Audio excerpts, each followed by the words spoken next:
आज आपण बनवणार आहोत रताळ्याच्या पोळ्या। रताळ्याच्या पोळ्या बनवण्याची पद्धत एकदम साधी आहे, सोपी आहे।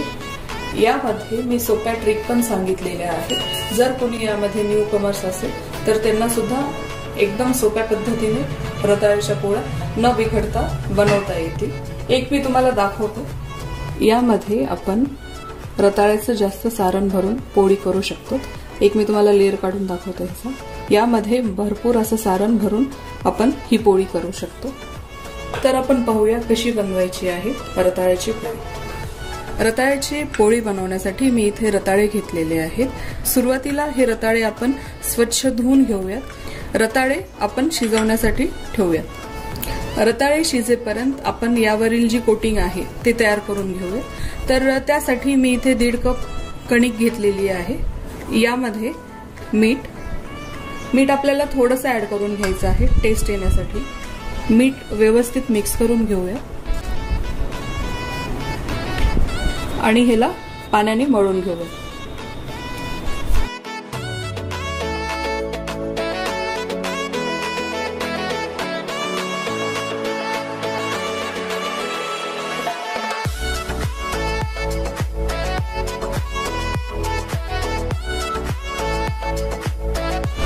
पोळीसाठी आपण जशी कणिक मळतो आपल्याला त्यापेक्षा थोडीशी पतली करून घ्यायची आहे। कणिक जर आपण पतली मळून घेतली तर आपल्या रताळ्याच्या पोळ्या एकदम सॉफ्ट येतात। कणिक मळून झाल्यानंतर यावर थोडंसं 1 चमचा तेल टाकून घेऊया आणि पुन्हा ह्याला व्यवस्थित मळून घेऊया।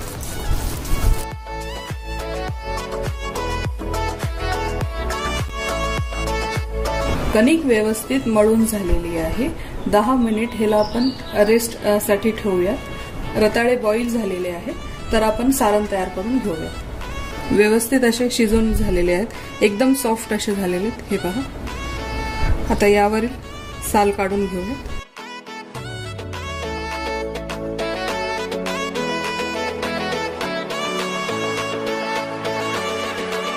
रताळ्याची साल काढून झालेली आहे तर ह्याला आपण स्मॅश करून घेऊ। इथे तुम्ही स्मॅश करण्याच्या ऐवजी खिसून पण घेऊ शकता। तुम्हाला ज्या प्रमाणामध्ये सोयीस्कर जाईल त्याप्रमाणे तुम्ही रताळे स्मॅश करून घेऊ शकता।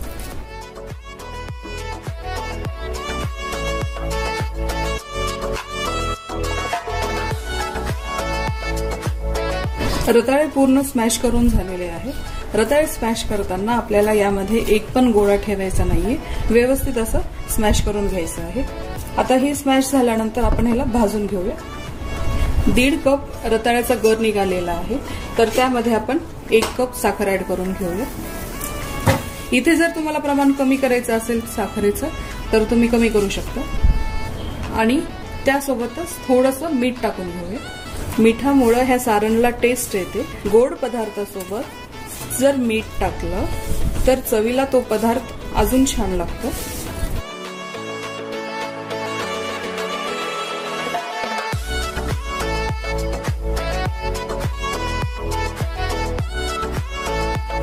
रताळ्याचं हे जे सारण आहे आपल्याला पूर्ण घट्ट होईपर्यंत ह्याला भाजून घ्यायचं आहे।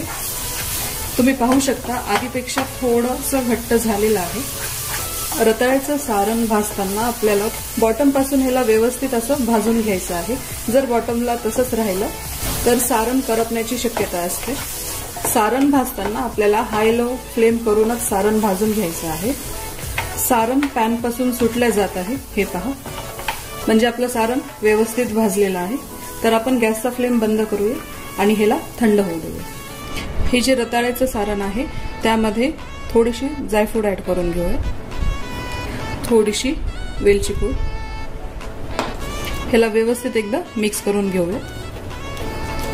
इथे जायफळ आणि वेलची पूड ऑप्शनल आहे, तुम्ही तुमच्या आवडीनुसार ऍड करू शकता। हे जे सारण आहे हे सारण थंड होऊ देऊया। रताळ्याचं सारण थंड होईपर्यंत आपण ही कणिक अजून एकदा व्यवस्थित अशी मळून घेऊया। थोडंसं तेल टाकून घेऊया असं आणि व्यवस्थित मळून घेऊया। पोळी करण्यासाठी मी इथे छोटासा गोळा घेतलेला आहे।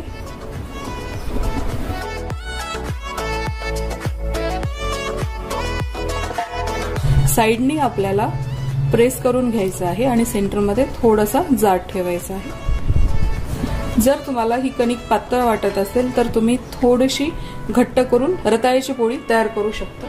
आता यावर रताळ्याच्या सारणचा गोळा घेतलेला आहे।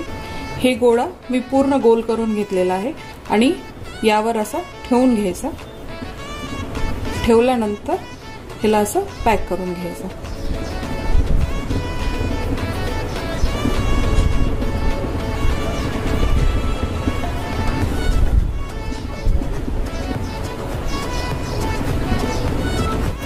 व्यवस्थित हे पॅक करून घ्यायचं। व्यवस्थित पॅक केल्यामुळे पोळीमधलं जे सारण आहे ते बाहेर येणार नाही। ह्याला व्यवस्थित अशी सुकी कणिक लावून घ्यायची। हे आपण साईडला ठेवूया। प्लॅटफॉर्मवर मी थोडंसं पीठ टाकून घेतलेलं आहे आणि आता पोळी लाटून घेऊया। तुम्हाला जर इथे पोळी अवघड जात असेल करण्यासाठी तर तुम्ही पॉलिथिनवर किंवा जे आपले पेपरमधले जे जाड पॉम्पलेट येतात त्याच्यावर सुद्धा लाटून घेऊ शकता।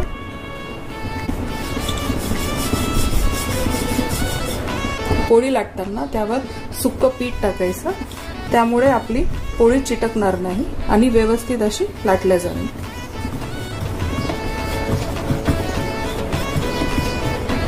रताळ्याची पोळी लाटून झालेली आहे, तर ही आता आपण भाजून घेऊया। पोळी भाजण्यासाठी मी इथे एक नॉनस्टिकचा तावा ठेवलेला आहे। कोणता पण तावा वापरू शकता। तर यानंतर आपल्याला थोडंसं यावर तेल लावून घ्यायचं आहे, म्हणजे आपली पोळी चिटकणार नाही आणि व्यवस्थित अशी भाजल्या जाईल। तर ही पोळी यावर अशी टाकून घेऊया आणि जे एक्स्ट्रा पीठ असेल ते आपण काढून टाकूया। पोळीची जी वरची साईड आहे त्याला आपण तेल लावून घेऊया।